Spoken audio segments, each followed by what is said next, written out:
wala kayong makita mga edible druggies sa mga bakery supply stores, pwede naman kayong gumawa ng DIY druggies ninyo. Hi, this is Chef Emily. Kasama si Lalyn Tidoro. Tuturuan namin kayo kung paano gumawa ng edible druggies gamit ang EMF fondant. I-condition muna natin ang ating EMF fondant. Pagkatapos ay gumawa tayo ng iba't ibang sizes ng ating EMF. Pagkatapos ay bilugin natin ito ng makinis hanggang sa maging pino na siya.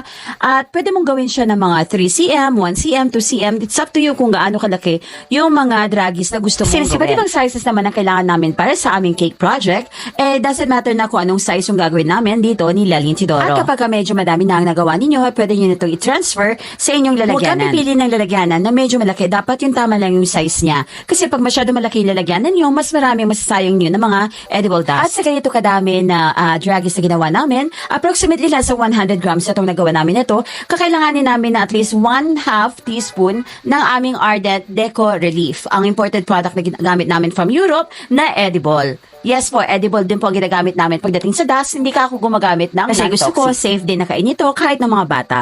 And then, isi-shake nyo lang siya ng maigi hanggang sa mag-combine na lahat ng mga dust sa ating mga EMF balls. O diba, napakabilis yung gawin. Dahil EMF ang gamit namin, napakabilis kumapit ng ating edible dust sa ating mga balls. At ito na nga, ang ganda, diba? Ayan, pearl na pearl sheen ang dating niya. Napakahusay. O, hindi na kailangan pang pumunta sa bakery supply store kasi pwede nyo nang gawin ito sa sarili yung bahay basta may EMF ang gamit mo. For all the products and items na nakita nyo dito sa aming demo, these are all available at Baker's Solution.